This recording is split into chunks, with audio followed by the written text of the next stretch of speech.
고린도전서가 되게 길죠. 15장이 계속해서 부활장입니다. 이번 주도 부활장인데 또 다음 주에도 부활장입니다. 계속해서 부활만 이렇게 하게 되는데요. 우리가 지난주에 2주 전에는 우리가 1절부터 19절까지 우리가 부활에 대해서 우리가 배웠죠. 부활은 논리적으로, 과학적으로 증명할 수가 없습니다. 그래서 사도 바울이 어떻게 합니까? 증인을 내세웠죠. 증인. 보여줄 수가 없으니까 증인을 내세워서 몇 명의 증인, 500명이 넘는 그런 증인을 내세워서 부활이 확실히 있다라고 그렇게 이제 설명을 합니다. 그리고 이제 12절부터 19절까지는 이제 부활이 없으면 이 말을 7번 반복하면서 부활이 없으면 우리에게 어떤 일이 벌어지는지에 대해서 이야기를 하죠. 부활이 없으면 어떤 일이 벌어집니까? 그리스도의 부활이 없어지죠. 그리스도께서 부활하지 아니하시면 우리는 여전히 지금까지도 죄의 문제가 해결되지 아니하고 우리는 죄 가운데 살 수밖에 없습니다. 자, 우리 죄 문제가 해결되지 아니하면 어떻게 됩니까? 우리의 믿음도 헛것이 되어지고 우리가 전파하는 이 복음도 다 헛것이 되어지고 그리고 그리스도 안에서 예수님 때문에 죽은 사람들의 그 죽음도 다 헛것이 되어지고 또 지금도 그 믿음을 지키기 위해서 우리가 환난과 핍박을 당하는 우리의 인내도 다 헛것이 되어지고 또 지금도 우리가 이 땅에 살아갈 때 계속해서 우리가 천국을 바라보면서 소망을 가지고 살아가는데 이 소망도 다 어떻게 되어요? 다 헛것이 될 수밖에 없다라는 것이죠. 그러니까 부활이 없으면 이 세상에서 가장 불쌍한 사람이 누구인가? 바로 우리 그리스도인들이라는 것이죠. 부활만 믿고 우리가 손해보고 살고 있는데 부활만 믿고 우리가 고난받고 살고 있는데 이것이 없으면 우리처럼 불쌍한 사람이 어디 있습니까? 자, 그런데 여러분 20절에 이제 반전이 일어납니다. 여러분 20절 한번 볼까요? 20절 같이 한번 읽겠습니다. 시작. 그러나 이제 그리스도께서 죽은 자 가운데서 다시 살아나사 잠자는 자들의 첫 열매가 되셨도다. 무슨 말입니까? 부활이 없으면 모든 것이 다 헛것이지만 감사하게도 그러나 그리스도께서 죽은 자 가운데서 다시 살아나심으로 말미암아 우리의 부활의 첫 열매가 되셨다라는 것입니다. 여러분 아담과 하와가 처음 죄를 지은 이후부터 이 세상의 주인은 누구였냐면 사망의 주인이었습니다. 그리고 이 사단이 왕노릇을 했었죠. 왜 사망이 왕노릇을 했습니까? 이것은 제 말이 아니라 로마서 5장 17절에 보면은 그 말이 나와 있죠. 사망이 왕노릇을 했다고요. 왜 사망이 왕노릇을 합니까? 사망을 이길 수 있는 존재가 이 땅에 있었습니까? 없었습니까? 없었어요. 아무리 많은 강한 군대를 갖고 있는 그런 왕일지라도 이 사망을 이길 수가 없었어요. 또 아무리 많은 돈을 갖고 있고 아무리 지식이 많아도 이 사망을 이길 수 있는 사람은 한 사람도 없었다라는 것이죠. 지금까지 예수 그리스도께서 이 땅에 오시기 전까지 사망과 싸워서 한 사람도 이 사망을 이길 수가 없었습니다. 그래서 사망이 이 세상에 왕노릇을 한 거예요. 그런데 이제 예수 그리스도께서 이 땅에 오심으로 말미암아 이제 죽으시고 그 사망의 권세에서 예수 그리스도께서 다시 부활하심으로 말미암아 그 사망을 처음으로 이기셨다라는 것입니다. 그러면 여러분 여기에서 이제 한 가지 우리가 궁금한 건 최초로 예수 그리스도께서 사망을 이기셨기 때문에 사도 바울이 이렇게 말을 해야 옳은 것 아니겠습니까? 죽음에서 다시 살아나는 유일하신 분이라고 그렇게 이야기를 하는 게 맞죠. 그런데 여러분 오늘 본문 20절을 다시 보시면 다시 살아나사 잠자는 자들의 뭐라고 되어 있습니까? 첫 열매라고 되어 있어요. 유일한 자라고 말하지 아니하고 첫 열매라고 말하는 이유가 무엇일까요? 이게 바로 핵심입니다. 여러분 첫 열매라는 이 말에는 여러 가지 의미를 가지고 있어요. 오늘은 세 가지만 여러분 알아보겠는데 첫 번째로 첫 열매라는 의미는 무엇이냐면 시간적으로 가장 먼저 일어난 부활이라는 것입니다. 시간적으로 가장 먼저 일어난 부활. 자, 그렇다면 이 말은 무슨 말입니까? 그러면 그 이후에 부활이 있다란 말입니까? 없다라는 말입니까? 계속해서 부활이 있다라는 말인 것이죠. 처음 부활이 있고 그 다음에서 계속해서 부활이 있을 것이다. 그래서 그런 의미에서 첫 열매라는 의미가 있습니다. 두 번째로 첫 열매라는 이 말의 의미는 무엇이냐면 우리도 예수님과 똑같은 모습으로 똑같은 부활체로 우리도 부활하게 될 것이다라는 것을 또 말씀하고 있는 것이죠. 여러분 한번 생각을 해보세요. 어떤 나무가 있어요. 근데 그 나무에서 사과가 열매를 맺었어요. 첫 열매로. 자, 그러면은 이 사과가 첫 열매로 맺었으면 그 다음에 맺어질 그 열매들 중에 배가 열리겠습니까? 감이 열리겠습니까? 그 나무에서는 뭐가 열리겠어요? 계속해서 사과가 열리겠죠. 배가 열리면 뭐가 좀 이상한 것이죠. 첫 열매가 맺어졌다는 말은 무슨 말이냐면, 다시 말하면 우리도 예수님처럼 똑같은 그런 영광스럽고 그렇게 신령하고 그런 부활체로 우리가 부활하게 된다는 것입니다. 이 말은 제 말이 아니라 로마서 6장 5절에 나와 있는 말씀이죠. 우리 로마서 6장 5절 말씀 한번 볼까요? 로마서 6장 5절 말씀 시작. 만일 우리가 그의 죽으심과 같은 모양으로 연합한 자가 되었으면 또한 그의 부활과 같은 모양으로 연합한 자도 되리라. 여기서 말하는 같은 모양이라는 게 무슨 말이에요? 우리도 예수님과 똑같이 똑같은 그런 부활체로 우리가 부활을 하게 될 거라는 것입니다. 주일에 여러분들에게 말씀을 드렸죠. 시간과 공간에 제한을 받지 아니하고 더 이상 썩어지지 아니하고 아픔도 없고 그런 몸으로 우리가 완전하게 그렇게 변화될 것이라는 말입니다.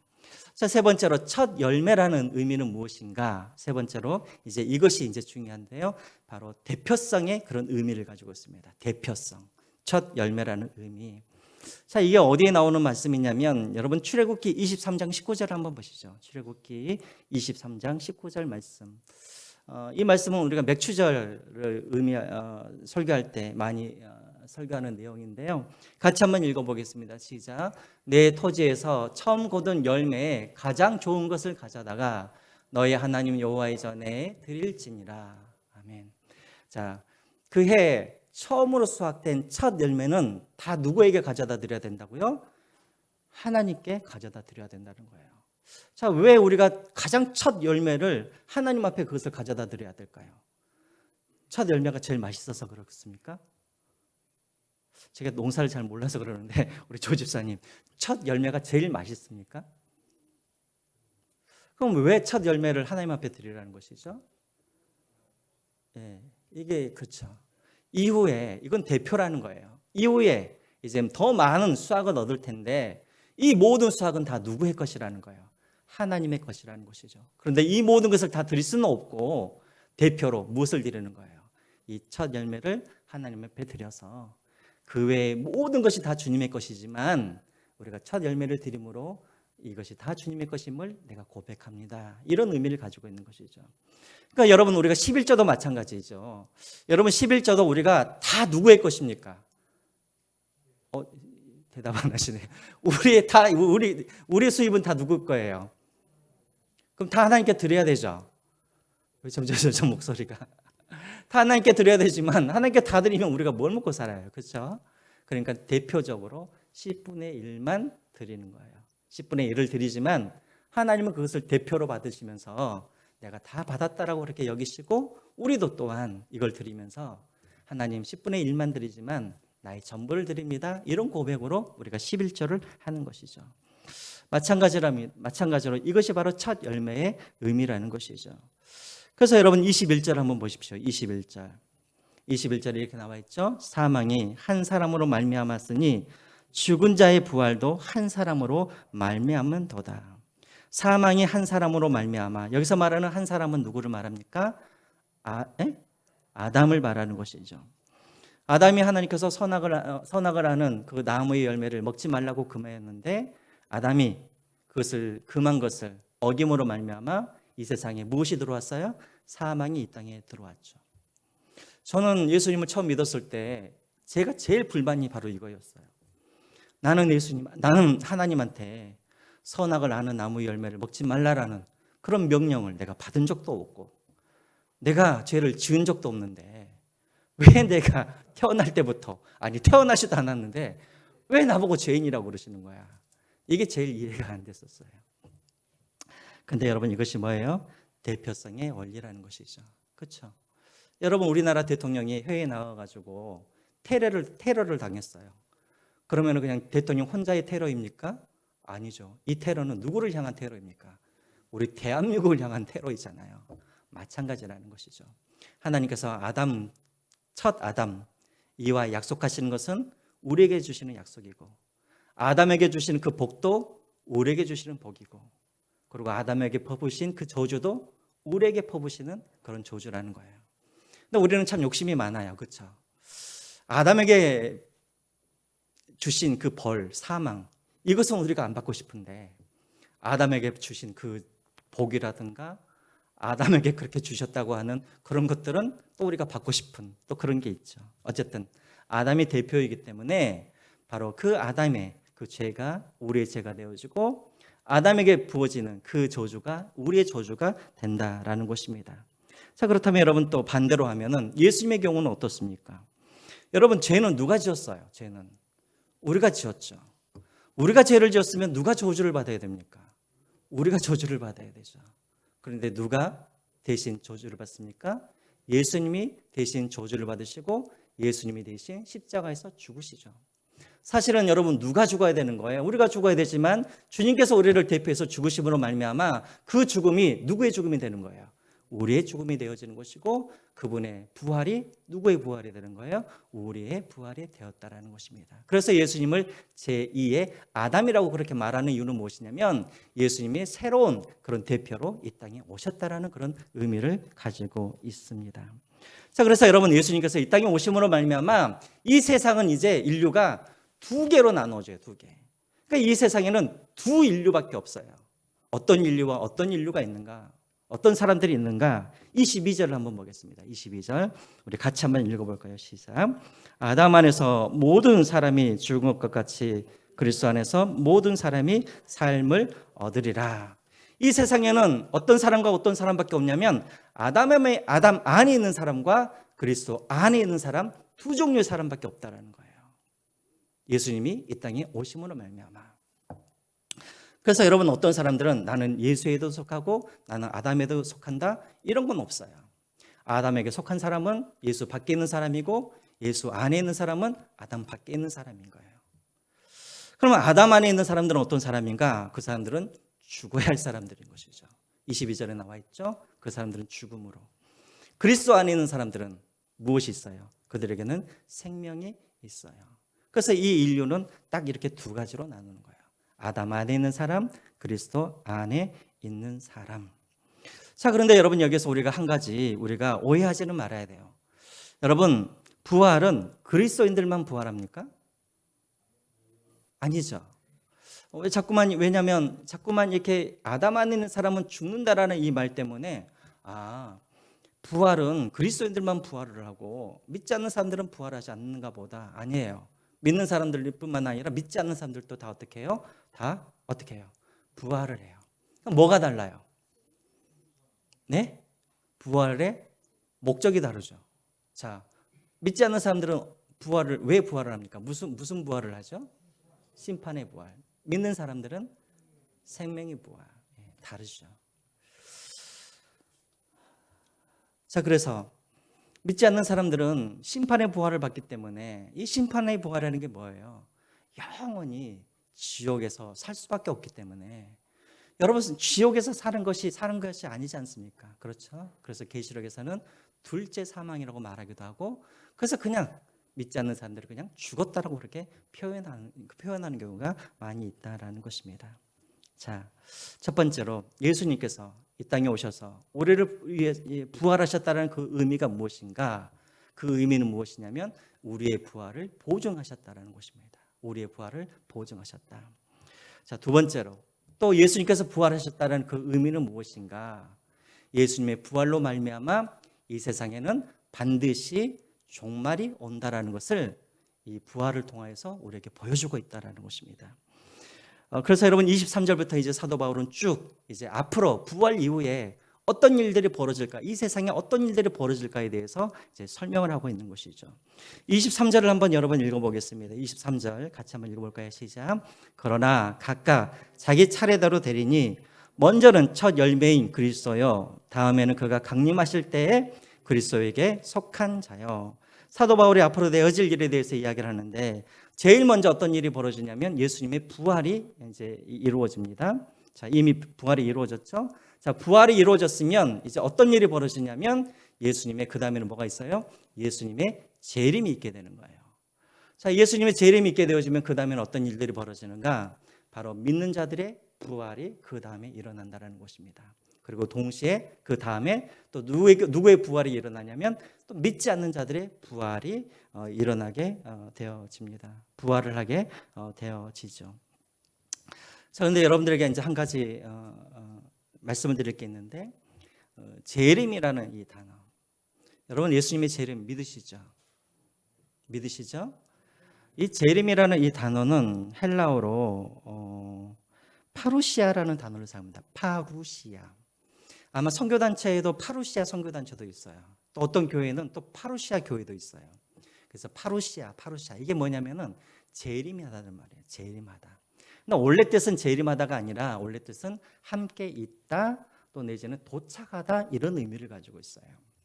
자, 원래 이 파루시아라는 이 단어는 누구와 연관해서 사용되어졌냐면 사실은 로마 황제와 연관해서 사용되어지는 말이었어요. 여러분, 옛날에 로마 제국은 수많은 식민지들이 있었잖아요. 그렇죠? 그러면 식민지마다 문제가 없었겠습니까? 많은 문제들이 있었겠죠. 문제가 생기고 무질서하게 되어지고. 자, 그럴 때 로마 식민지에 살고 있는 사람들이 가장 기다렸던 사람이 누구였냐면 바로 로마 황제를 기다리고 있었어요. 왜? 로마 황제가 강력한 군대를 가지고 그 식민지를 방문하게 되어지면 그동안 해결되지 않았던 모든 문제들이 해결되어지고 그동안 무질서했던 모든 질서들이 다시 새롭게 질서가 다시 새롭게 잡히게 되어지니까 사람들은 로마 황제를 기다렸어요. 그래서 로마 황제가 도착한다, 이 말이 무슨 말이냐면 파루시아라는 이 단어를 사용했다라는 거예요. 그런데 초대교회 그리스도인들이 바로 이 파루시아라는 이 단어를 누구에게 사용하냐면 예수님께 사용을 하는 거예요. 어떤 의미로 사용할까요? 예수님께서 이 땅에 도착하시면 이 땅에 있는 모든 문제들이 다 해결이 되어지고, 그리고 깨어졌던 모든 창조의 질서들이 어떻게 돼요? 다시 온전하게 회복될 것이라는 그런 소망을 가지고 이 파루시아라는 단어, 재림이라는 단어를 사용하게 되었습니다. 제가 또 왜 이야기를 하냐면 이제 예수님께서 재림하시면 부활이 일어난 다음에 그 다음에는 어떤 일들이 벌어지는가? 바로 파루시아, 그런 일들이 벌어진다는 거예요. 황제가 오면 되어지는 그 일들, 24절과 25절에 그 일들이 나오고 있습니다. 24절, 25절 같이 한번 읽어볼까요? 시작. 그 후에는 마지막이니 그가 모든 통치와 모든 권세와 능력을 멸하시고 나라를 아버지 하나님께 바칠 때에 그가 모든 원수를 그 발 아래 들 때까지 반드시 왕노릇 하시리니. 두 가지 일이 일어나는 거예요. 예수님께서 재림하실 때. 첫 번째 일은 무엇이냐면 24절에 모든 통치와 모든 권세와 능력을 멸하시고, 여러분 통치, 권세, 능력, 이 말은 다 무슨 말이냐면 사단의 그런 이 영적인 그런 존재들, 악한 존재들, 이것을 말하는 거예요. 예수님께서 이 땅에 오셨을 때 이 땅의 그런 사망을 가지고 이 땅에서 왕노릇을 하였던 이런 모든 악한 존재들을 다 어떻게 한다는 거예요? 멸하신다는 것이죠. 우리의 모든 문제의 근원인 이 악한 영적인 존재들을 멸하시고, 두 번째는 어떤 일들이 일어나냐면 24절 제일 뒤에 나와 있죠. 나라를 아버지 하나님께 바칠 때. 자, 이 말이 무슨 말이냐면 예수 그리스도께서 이 땅에 오심으로 말미암아 예수님이 왕이 되셔서 이 땅에 있는 모든 악한 영적인 세력들을 다 멸하시고, 다 멸하신 다음에 이제 예수님께서 무엇을 하시냐면 하나님께서 예수님께 맡기셨던 그 왕권, 마태복음 28장 18절에 뭐라고 되어 있죠? 하늘과 땅의 모든 권세를 주셨으니. 누가요? 하나님이 예수님께. 다시 말하면 구원의 사역을 완성하도록 하기 위해서 하나님이 잠시 동안 왕권을 누구에게 주셨냐면 예수님께 주신 거예요. 그 왕권을 가지고 예수님이 모든 악한 영들을 다 멸하시고, 다 멸하신 다음에 이제 이 왕권을 다시 누구에게 드리는 거예요? 누구에게 드리는 거예요? 예수님이 하나님께 다시 돌려드린다는 것이죠. 그러면 하나님이 그 왕권을 받으시고 이제는 영원한 완전한 통치를 이루는 그런 날들이 온다라는 것입니다. 다시 말하면 하나님의 나라가 이제 완전히 성취된다라는 거예요. 자, 이런 두 가지 일들이 일어난다는 것입니다. 첫 번째로는 악한 세력들이, 모든 문제의 근원들이 다 멸하여지고, 두 번째로는 깨어졌던 창조 질서들이 다시 다 회복되어져서 이제는 완전한 하나님의 나라가 성취되어지는 그런 일들이 일어나게 된다라는 것입니다. 자, 그런데 여러분, 그 동시에 또 마지막으로 어떤 일들이 벌어지냐면 26절을 한번 보겠습니다. 26절. 여러분, 26절 한번 같이 읽어볼까요? 26절 시작. 맨 나중에 멸망받을 원수는 사망이니라. 예. 하나님 나라가 이 땅에 완성되어지는 그 순간 동시에 어떤 일이 일어나냐면 사망이 어떻게 돼요? 사망하는 일이 일어난다는 거예요. 사망이 사망하는 일이 일어난다는 것입니다. 여기서는 뭐라고 되어 있습니까? 원수라고 되어 있죠. 여러분, 왜 사망이 원수예요? 왜 사망이 우리의 원수이죠? 그렇죠. 나의 가장 사랑하는 내 부모를 뺏어가는 게 사망이고, 그렇죠? 어린 아이에게서 부모를 빼앗아가는 게 사망이고, 또 아내에게서 사랑하는 남편을 빼앗아가는 것이 사망이고, 그러니까 우리 모든 인생의 인류의 가장 원수는 누구냐면 이 사망인 거예요. 왜? 우리의 모든 것을 다 빼앗아가 버리니까. 그런데 마지막 때가 되어지면 이 사망도 사망하게 되어진다는 것입니다. 좀 이상하죠, 여러분? 사망이 눈에 보이지도 않는데 어떻게 하면 사망을 사망시킬 수가 있습니까? 질문입니다. 여러분, 사망, 눈에도 안 보이는 이 사망을 어떻게 하면 이 사망을 죽일 수가 있을까요? 하나님 나라와 이게 무슨 상관이 있을까? 여러분, 우리가 이 성냥개비로 이렇게 불을 탁 피우면 이제 불이 타잖아요. 불이 타려고 그러면 반드시 어떤 조건이 있어야 돼요. 불이 타려고 그러면 공기 중에 뭐가 있어야 돼요? 산소가 있어야 되죠. 산소가 없으면 불이 타요, 안 타요? 불이 안 타는 거예요. 그러니까 산소를 빼버리면 불이 죽게 되어지는 것이죠. 자, 사망이 뜨겁게 불타오르려면 항상 이 사망에게 무엇이 있어야 사망이 불타오릅니까? 그렇죠. 죄가 있어야 되는 거예요. 죄가 사망을 강하게 만들고 죄가 사망을 살아나게 하는 것이죠. 그럼 거꾸로 말하면 사망을 죽이는 방법은 무엇일까요? 뭘 없애버리면 돼요? 죄가 없어버리면 되는 거예요. 자, 새하늘과 새 땅, 이곳은 어떤 곳입니까? 예수 그리스도 그 어린 양의 피로 말미암아 우리 모든 사람들이 다 정죄함을 받고 깨끗하게 되어서 그 새하늘과 새 땅에는 죄가 없기 때문에 거기에는 사망이 있을 수가 있어요, 없어요? 사망이 있을 수가 없는 것이죠. 그래서 여러분, 계시록 21장 3절 4절에 보면은 그런 말이 나오죠. 그 땅에는 모든 눈물도 없으시고 사망도 없고 애통하는 것이나 곡하는 것이나 아픈 것이 다시는 없는 나라, 그런 나라가 된다라는 것입니다. 자, 이 모든 일들은 무엇이 있어야 되어지냐면 예수 그리스도의 부활이 있어야 이 모든 일들이 되어지는 거예요.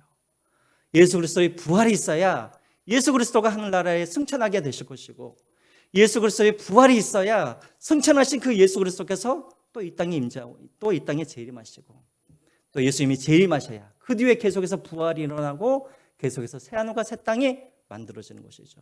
그럼 여러분, 거꾸로 말하면 예수 그리스도의 부활이 없으면 이 세상의 종말과 새하늘과 새 땅이 있습니까, 없습니까? 있을 수가 없다는 것이죠.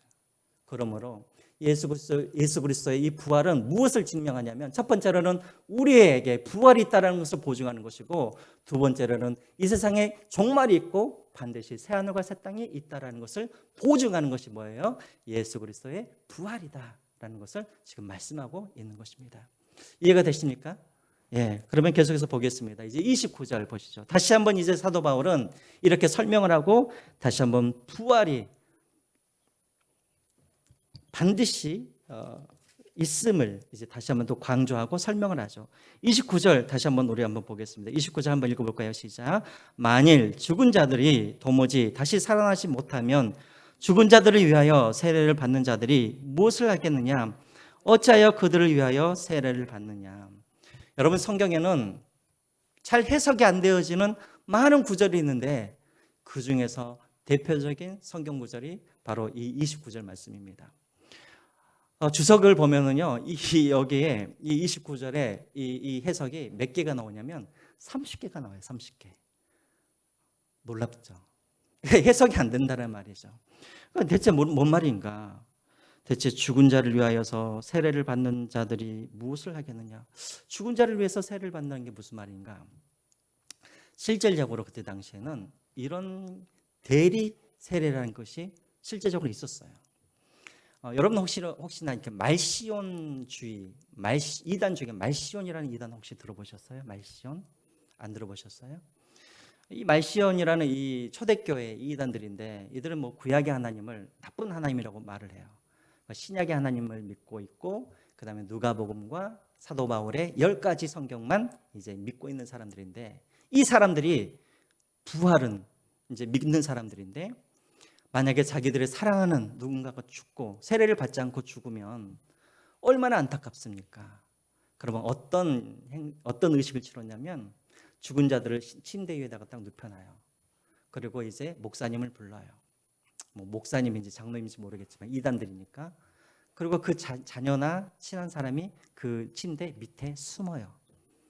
그래가지고 이제 이 목사나 장로가 죽은 시체를 향하여서 세례받기를 원하느냐라고 물으면, 그 침대 밑에 숨어 있는 뭐 자녀나 친한 사람이 세례받기를 원합니다라고 그렇게 말을 하면 이제 죽은 자를 향하여서 세례를 주었어요.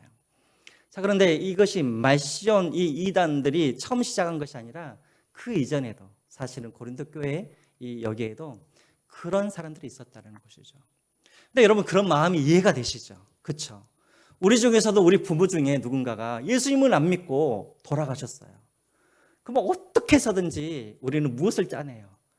아마 우리 부모님이 언젠가 한 번은 예수님을 믿었을 거예요 하면서 막 그것을 합리화시키잖아요. 그렇죠? 그런 마음이었을 거라는 것이죠. 사도 바울이 말하고 있는 것이 이거일 수도 있고, 또 두 번째로는 제가 보기에는 이것이 가장 이제 합당한 것 같은데요. 여러분, 세례라는 것이 뭐예요? 세례라는 거.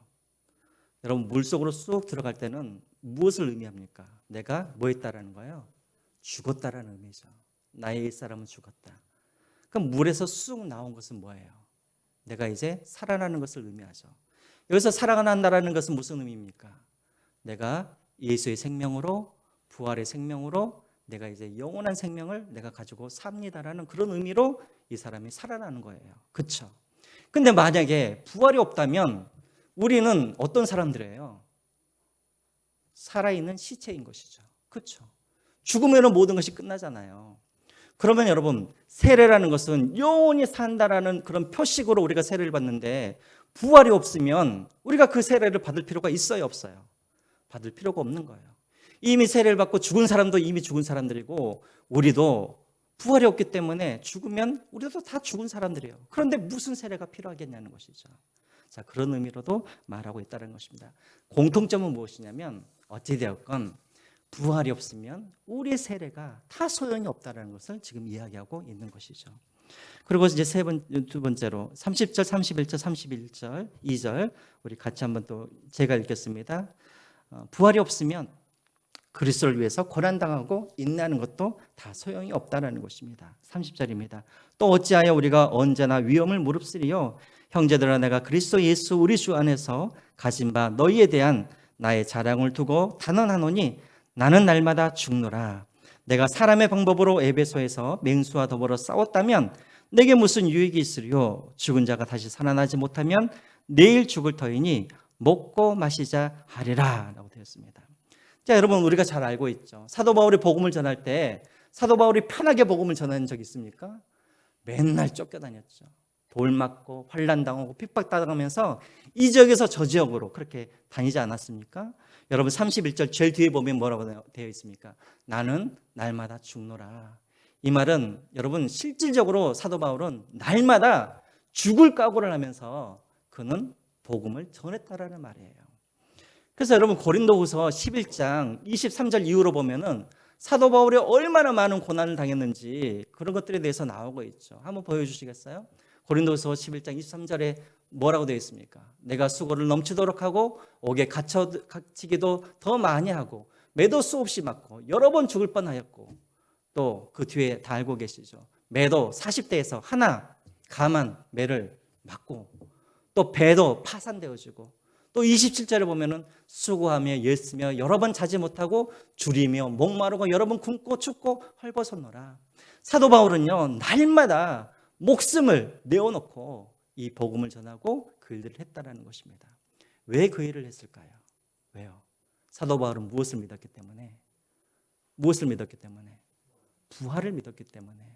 부활을 믿었기 때문에 그는 자기의 목숨을 걸고 이 일들을 했다라는 것입니다. 만약에 부활이 없으면 사도 바울의 이 고난, 이 핍박 다 아무 소용이 없게 되어지는 것이죠.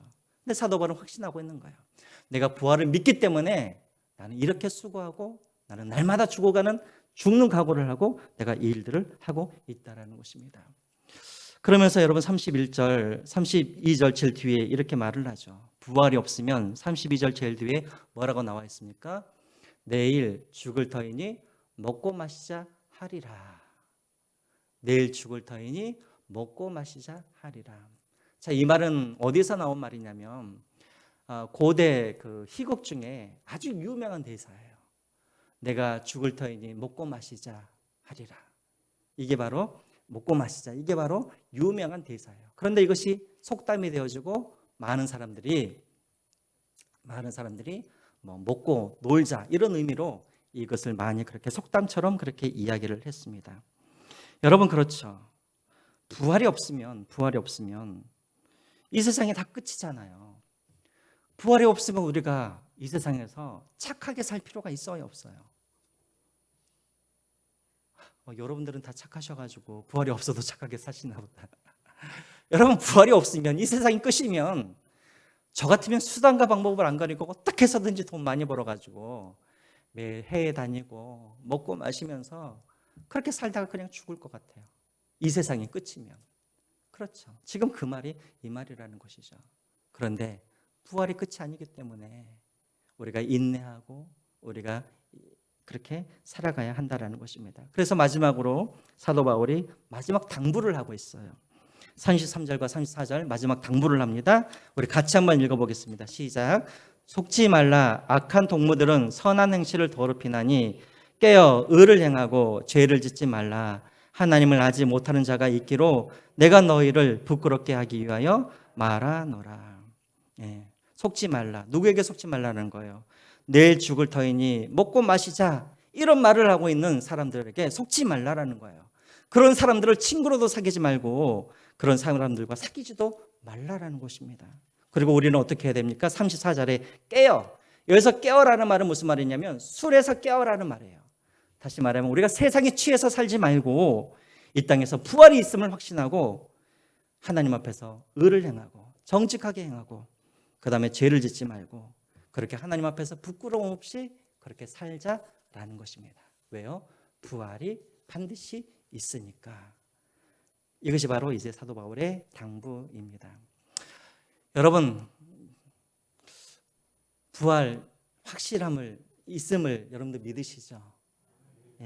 그러므로 우리가 이 땅에서 우리가 가난하지만 그래도 우리가 이 땅에서 정직하게 살아야 할 이유는 무엇이냐면 우리에게 부활이 있기 때문에 그렇습니다. 아침마다 제가 교회에 이렇게 오면은 우리 교회 앞에다가 꼭 차를 대놓는 사람들이 몇 명씩 있어요. 그럴 때마다 제가 막 전화를 해가지고 이 새벽에 깨울까 막 이런 마음도 들다가도 그래 우리는 부활의 소망을 가지고 살아가는 사람인데 그냥 불편함을 그냥 참지 그러기도 하고. 그렇죠.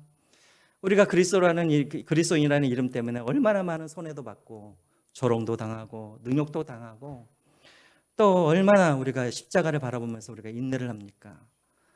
또 여러분 우리가 그리스도라는 이것 때문에 그리스도인이라는 이 사실 때문에 또 내가 사랑할 수 없는 사람도 내가 사랑하고 또 내가 용서할 수 없는 사람도 내가 용서하죠. 우리가 이렇게 살아가는 이유가 무엇입니까? 우리에게는 무슨 소망이 있기 때문에 부활의 소망이 있기 때문에 그렇습니다. 그러므로 여러분 이 세상의 끝이 아님을 여러분들이 기억하시고 반드시 우리 안에 부활이 있고 그리고 우리가 죽고 난 이후에 반드시 심판이 있음을 여러분들이 기억하시면서 날마다 정직하게 하나님의 백성답게 그렇게 살아가시는 여러분들이 되시기를 주님의 이름으로 부탁드립니다. 우리 같이 한번 기도하고 한번 우리 마치겠습니다.